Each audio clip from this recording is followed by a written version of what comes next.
सिंहस्थ के दृष्टिकोण से इंदौर और आसपास की प्रमुख सड़कों को व्यवस्थित किया जा रहा है, जहां इसी के साथ इंदौर से ओमकारेश्वर मार्ग यानी इंदौर खंडवा हाईवे के निर्माण का काम जारी है।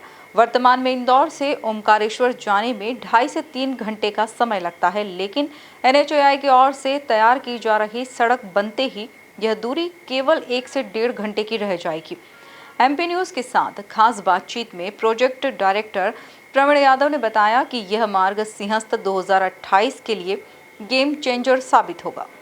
बैरो घाट फर्स्ट टनल के बाद अब हम आ चुके हैं चोरल टनल में, जहां पे ये सेकंड और थर्ड आप देख रहे हैं दोनों बनाई गई हैं। और हमारे साथ मौजूद हैं प्रवीण यादव जी, जो कि प्रोजेक्ट डायरेक्टर हैं। और आइए उनसे जानते हैं कि क्या खासियत है ये सेकंड और थर्ड टनल की। सर, ये जो दोनों टनल हम देख रहे हैं ये बेसिकली चोरल घाट को बाईपास करते हैं। आपको याद होगा जब हम ओमकारेश्वर जाते थे तो चोरल घाट में हमेशा जाम की स्थिति बनी रहती थी। जी सर। दोनों टनल्स बन जाने के बाद वो जाम की स्थिति बिल्कुल समाप्त हो जाएगी। और इन टनल्स की लंबाई लगभग हाँ, यदि हम टनल 2 को देखें तो 500 मीटर है, और ये जो टनल 3 है ये 550 मीटर के आसपास है।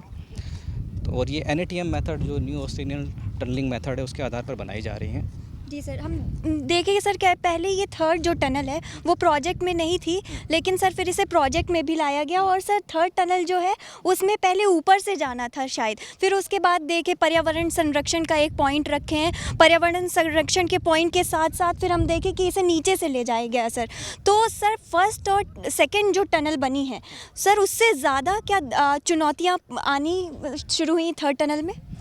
बेसिकली थर्ड टनल हमारे पहले जो कॉन्ट्रेक्चुअल एग्रीमेंट था उसमें नहीं था। ये हमने चेंज ऑफ स्कोप में इसको अनुमोदन कराया। ये जो टनल थी ये पहले कट करके हम निकलने वाले थे, और इसमें जो टावर शिफ्टिंग है और पेड़ कटाई की अनुमति लेने के पश्चात हमको काम करना था।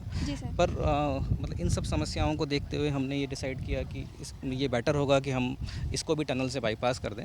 अदरवाइज़ जो है वहाँ पे काफ़ी पेड़ काटना पड़ रहा था, और जो है पर्यावरण भी काफ़ी इस कारण से थोड़ा सा दिक्कतें आ रही थी।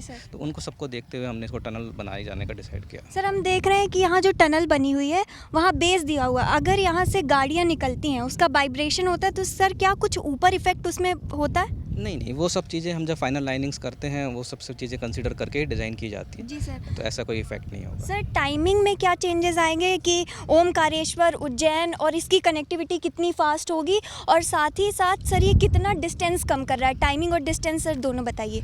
यदि हम डिस्टेंस की बात करें तो इंदौर से ओमकारेश्वर का डिस्टेंस ये 5 से 6 किलोमीटर कम करता है, पर उससे ज़्यादा समय में बचत करता है।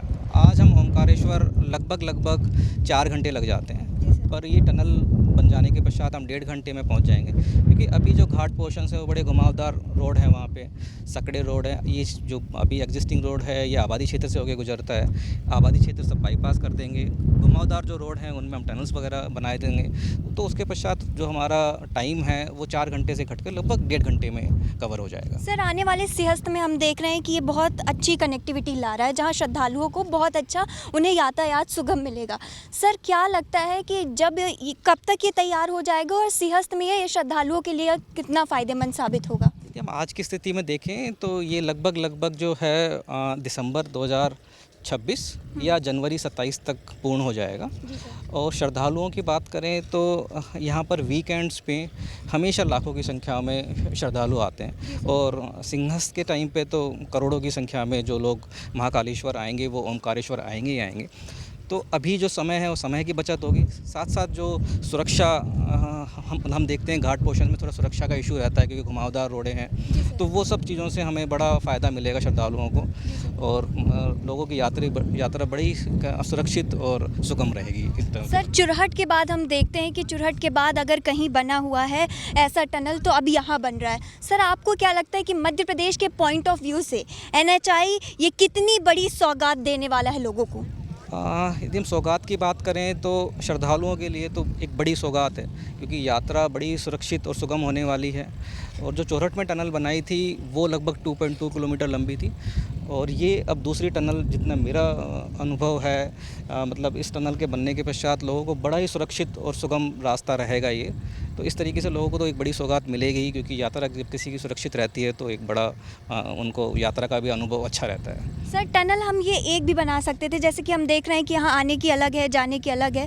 सर ये प्लान कैसे आया कि अलग अलग टनल होगी आने जाने की? यदि आप अलग अलग नहीं करेंगे तो फिर सुरक्षा थोड़ी सी कंप्रोमाइज़ होती है। जी सर। अलग अलग बनाने से जो हेड ऑन कोलिजन्स के चांसेस हैं वो जीरो हो जाते हैं। तो इस तरीके से मतलब सुरक्षा को मद्देनज़र रखते हुए अलग अलग टनल्स का प्लान किया गया है। धन्यवाद सर। आप देख सकते हैं कि हम पहुंच चुके हैं चोरल टनल में, जहां हम सेकंड टनल, मैं अनुरोध करूंगी कि सेकंड टनल दिखाया जाए। वो सेकंड टनल है और हमारे पीछे जो टनल है वो थर्ड टनल है।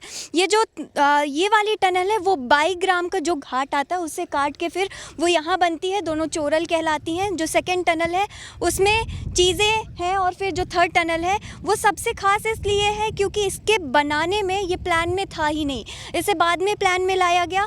फिर इसकी कटाई करने के लिए ऊपर से ही ओपन इसे लेना था, लेकिन क्योंकि पर्यावरण संरक्षण के पॉइंट ऑफ व्यू से देखा गया इसे, तो फिर उसको अंदर से किया गया, उसकी भी टनल बनाई गई। और जब ये आज टनल तैयार हो गई है तो आप देख सकते हैं कि पहाड़ के जितने भी पेड़ हैं वो संरक्षित हैं। तो ये पॉइंट ऑफ व्यू जो देखा गया है NHAI द्वारा कि आपका पर्यावरण भी संरक्षित है।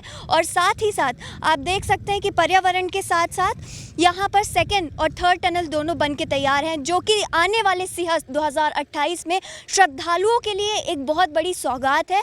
आने वाले समय में हैदराबाद और महाराष्ट्र की भी कनेक्टिविटी इससे बढ़ेगी, जिससे ना सिर्फ ये टनल मध्य प्रदेश के लिए एक अच्छी चीज़ है, बल्कि हैदराबाद और महाराष्ट्र भी जाने का एक ये बहुत बड़ा लेन बनने जा रहा है। ये 33.40 का जो आज हमने आपको दिखाया, तेजाजी नगर से यहाँ बड़वारा तक का जितना भी पूरा साइट था, विज़िट था, वो हम आपको दिखाए। और इन साइट के बाद अब हमको देखना होगा कि कितनी जल्दी ये तैयार हो जाती है और कितनी जल्दी आपके सामने आती है। और इसी तरह की ताज़ा तरीन खबरों के लिए आप जुड़े रहिए MP न्यूज़ के साथ।